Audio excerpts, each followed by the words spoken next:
Assalamualaikum warahmatullahi wabarakatuh. Saya Siska Apriliana dengan NIM 230404501015 dari kelas A Prodi Bimbingan dan Konseling. Jadi di sini saya akan membahas bagaimana kita berkembang dari aspek psikososial dan perkembangan remaja. Jadi langsung saja di bagian A, konsep dasar psikososial. Menurut Erik Erikson, perkembangan psikososial adalah perkembangan yang berkaitan dengan emosi, motivasi, serta perkembangan pribadi manusia yang dipengaruhi oleh interaksi sosial, atau di mana perkembangan psikososial ini adalah masa di mana manusia mulai berinteraksi di lingkup sosialnya. Bagian B, tahap-tahapan perkembangan psikososial menurut Erik Erikson, yaitu 1. Percaya versus ketidakpercayaan. Di fase ini, bayi baru mengenal dunia dan belum bisa melakukan apa-apa, sehingga mereka masih mengandalkan orang tua atau pengasuh mereka. Nah, di fase ini, apabila bayi merasa keinginannya tidak terpenuhi, maka perlahan-lahan kepercayaan bayi kepada orang tua atau pengasuhnya akan memudar. 2. Tahap otonomi versus malu dan ragu. Di fase ini, bayi sudah tumbuh menjadi balita. Kemampuan anak mulai berkembang dari aspek fisik maupun mental. Mereka sudah mulai belajar menggunakan panca indera mereka seperti kaki, tangan, mulut, dan lain-lain. Nah, peran orang tua di sini sangatlah dibutuhkan guna membentuk kepercayaan diri seorang anak. Apabila orang tua salah mengasuh anak, maka kepribadian anak bisa saja cenderung terbentuk sikap malu dan ragu. 3. Tahap inisiatif versus rasa bersalah. Nah, di masa ini juga biasa disebut sebagai masa prasekolah, yang dimana anak berada di masa lincah-lincahnya dan sering sekali melakukan kesalahan. Maka anak harus dibimbing dengan nada lembut dan tidak keras agar mereka tidak selalu merasa bersalah, dan orang tua juga wajib mendorong anak dan memberikan semangat bagi anak agar mereka lebih bisa mengeksplorasi dirinya. 4. Tahap industri versus inferioritas. Nah, di tahap ini anak mulai memasuki sekolah dasar dan sangat aktif melakukan sesuatu dan mengeksplor hal bisanya. Di tahap ini, peran orang tua sangatlah berperan penting agar mampu mengembangkan kemampuan kerja keras anak dan menghindari perasaan rendah diri. 5. Tahap identitas versus kacau. Nah, di tahap ini anak sudah mulai beranjak remaja, yang merupakan masa pencarian jati diri mereka, dan ia mulai merasakan identitasnya dan mencari jati dirinya. Apabila anak mengalami krisis di tahap ini, maka akan menimbulkan kekacauan identitas dan mempengaruhi perkembangan mereka di tahap berikutnya. 6. Tahap intimitas versus isolasi. Nah, di tahap ini anak mulai memasuki masa dewasa dan mulai berinteraksi dengan orang lain. Mereka mulai membangun perasaan yang lebih mendalam terhadap orang lain, seperti perasaan cinta, kasih sayang, maupun persahabatan dan lain-lain. Beberapa hal tersebut dapat mempengaruhi kepercayaan dan harga dirinya. Apabila di fase ini tidak tercapai, maka akan menyebabkan isolasi, yakni menutup diri dan membatasi diri untuk berinteraksi dengan orang lain. 7. Tahap generativitas versus stagnasi. Di tahap ini biasa disebut dengan usia dewasa.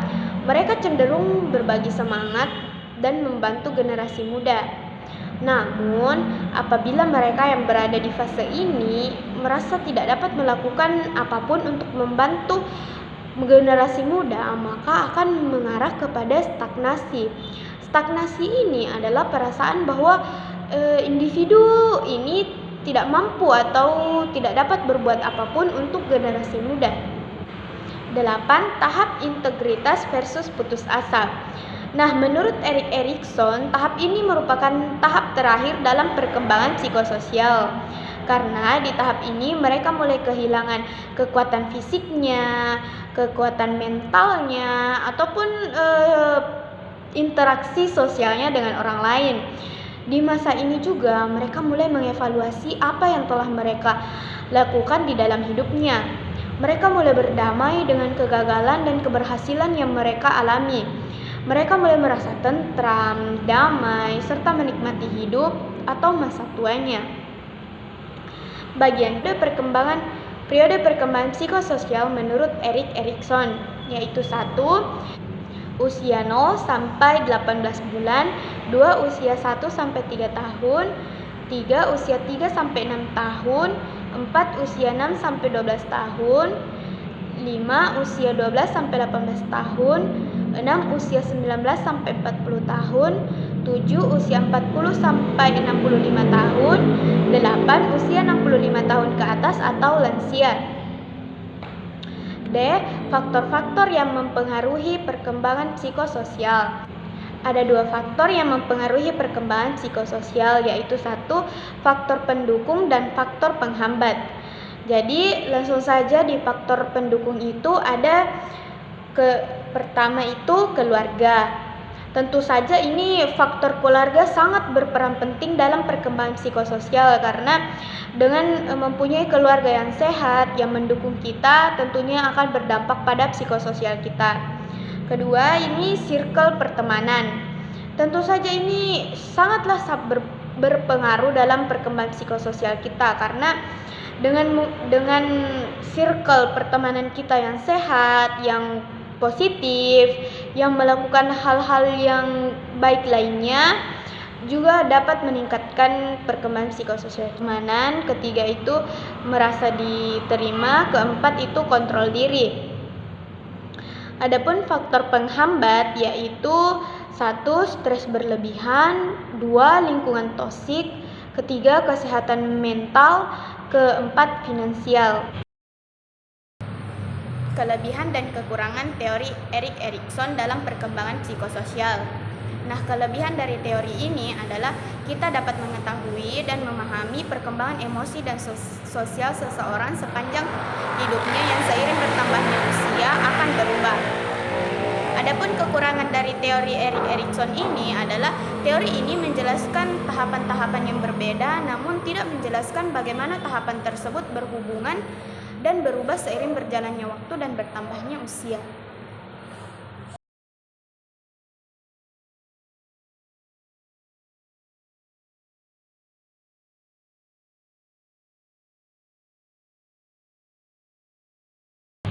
Selanjutnya yaitu perkembangan remaja.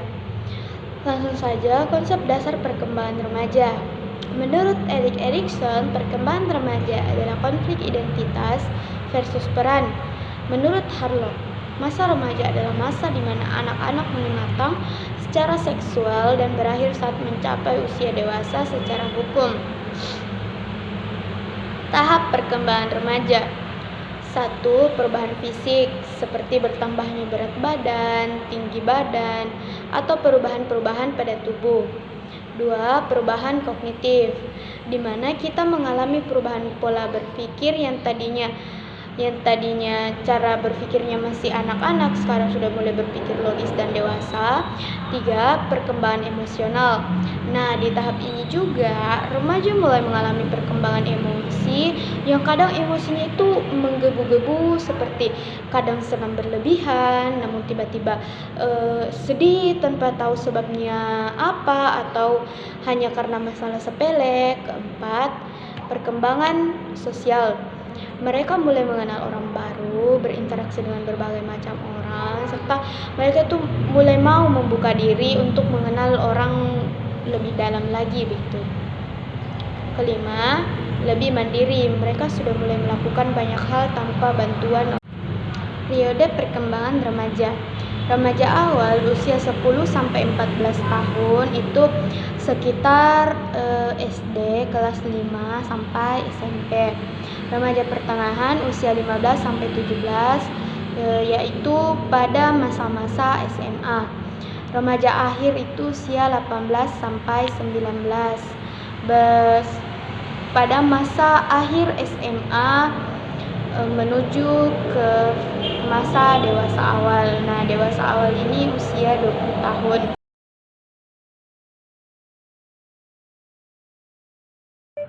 Ciri perkembangan remaja. Adapun ciri-ciri perkembangan remaja yaitu 1. Masa remaja sebagai periode penting. Karena di masa ini perkembangan fisik serta perkembangan mental remaja itu berkembang sangat cepat, terutama pada masa remaja awal. 2. Masa remaja sebagai peralihan. Nah, tentu kita mengetahui bahwa masa remaja ini merupakan peralihan dari masa anak-anak menuju ke masa dewasa. 3. Masa remaja sebagai periode perubahan. Nah, di masa remaja ini perkembangan remaja itu sangatlah berkembang pesat, mulai dari perubahan fisik, dari perubahan perilaku dan sikap. Jika perubahan fisik menurun, maka perubahan perilaku dan perubahan fisik juga menurun. 4. Masa remaja sebagai usia bermasalah. Seperti yang kita ketahui bahwa usia remaja ini usia di mana mereka sedang mencari jati diri mereka. Mereka sedang mencari identitas diri mereka itu seperti apa. Nah, dalam mencari identitas diri ini mereka seringkali melakukan hal-hal yang dapat membuat masalah, namun itu merupakan upaya mereka dalam mencari jati dirinya. 5. Masa remaja sebagai masa realistik. Di masa ini, remaja cenderung memandang dunia seperti sebagaimana yang ia mau, tanpa melihat keadaan atau fakta yang sebenarnya. 6. Masa remaja sebagai ambang dewasa. Nah, di masa ini tak jarang remaja seringkali melakukan hal-hal yang di luar nalar. 6. Masa remaja sebagai ambang dewasa. Nah, di masa remaja ini seringkali remaja stres berlebih dikarenakan ia tuh mulai berpikir bagaimana masa depan dia nanti dan bagaimana cara dia menjalani masa dewasanya nanti. Faktor-faktor perkembangan remaja. Seperti pada perkembangan psikososial, perkembangan remaja juga memiliki 2 faktor yang memengaruhi perkembangan remaja, yaitu faktor pendorong dan faktor penghambat. Faktor pendorong ini yakni keluarga. Keluarga sangat berperan penting dalam perkembangan remaja, karena keluarga adalah rumah pertama bagi seorang anak untuk dapat berinteraksi dengan orang lain. Kedua, circle pertemanan yang positif. Tentu dengan circle pertemanan yang positif dapat membawa pengaruh baik kepada remaja. Pendidikan yang memadai. Keempat, lingkungan yang positif. Tentu dengan lingkungan yang positif dapat membawa dampak baik terhadap perkembangan remaja. Faktor yang menghambat perkembangan remaja. 1. Intelijensi. Remaja yang memiliki intelijensi tinggi cenderung lebih mudah menyelesaikan masalah mereka sendiri dibanding dengan remaja yang memiliki intelijensi rendah. Namun, intelijensi juga tidak dapat menentukan bahwa berhasil atau tidaknya seseorang dalam belajar dan berkembang itu dipengaruhi oleh intelijensi ini.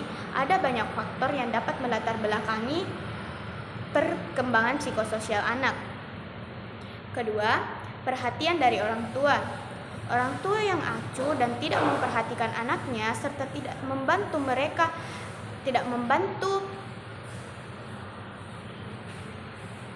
2. Perhatian dari orang tua. Orang tua yang acuh dan tidak memperhatikan anaknya serta tidak membantu mereka dalam mengatasi kesulitan yang mereka alami tentu akan menjadi penghambat dalam perkembangannya.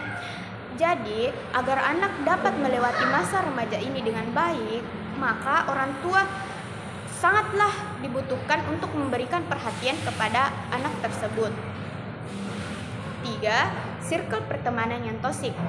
Circle pertemanan yang toksik dapat membawa pengaruh buruk bagi remaja karena terlebih lagi di masa remaja ini mereka cenderung labil dan belum dapat mengontrol diri mereka sepenuhnya. Maka apabila